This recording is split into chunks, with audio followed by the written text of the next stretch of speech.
No caso deste paciente, podemos observar na região média do palato a presença de um pequeno tórus, que deve ser contornado, para que a moldeira, durante a moldagem, não comprima esse tórus e também para que cause conforto ao paciente durante a moldagem.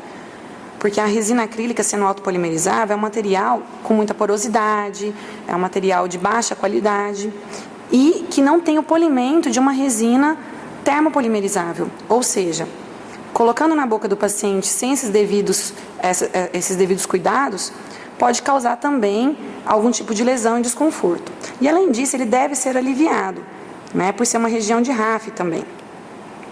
Nós devemos contornar toda essa região anterior.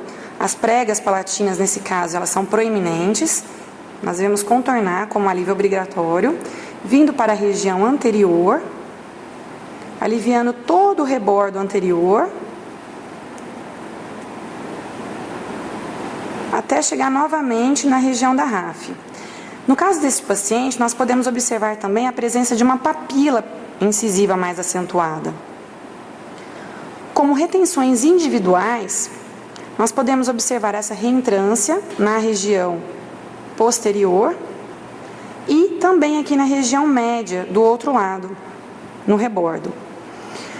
Numa distância de 30 centímetros, nós podemos observar que na região de fundo de sulco, nós não temos aquelas retenções individuais para esse paciente, ou seja, nós conseguimos visualizar toda a linha da área chapeável.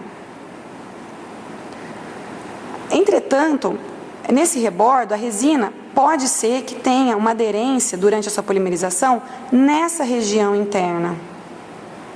Porque o rebordo ele é muito volumoso na região da tuberosidade e muito retentivo. Eles tendem a se encontrar na região central, como é possível ver. Logo, os alívios devem envolver essa região. Um leve alívio deve ser feito nessa região também, para propiciar a remoção da resina acrílica polimerizada da moldeira individual.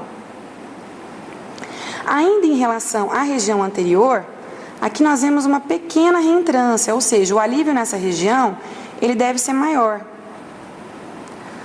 De forma que quando colocamos uma espátula, nós temos uma área de vazamento. Essa área ela deve ser preenchida até que a cera atinja a região final do rebordo em zero.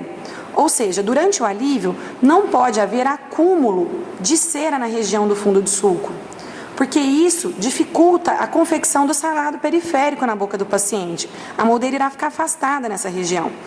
Então, nós devemos fazer o alívio terminando sempre em zero, preenchendo esse espaço que existe, que é o espaço da retenção.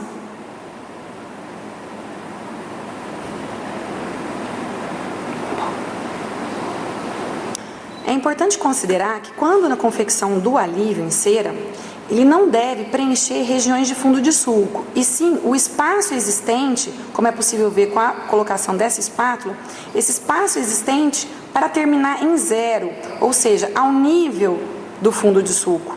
Esse espaço que deve ser preenchido, essa é a quantidade de alívio que eu tenho que colocar nessa região anterior.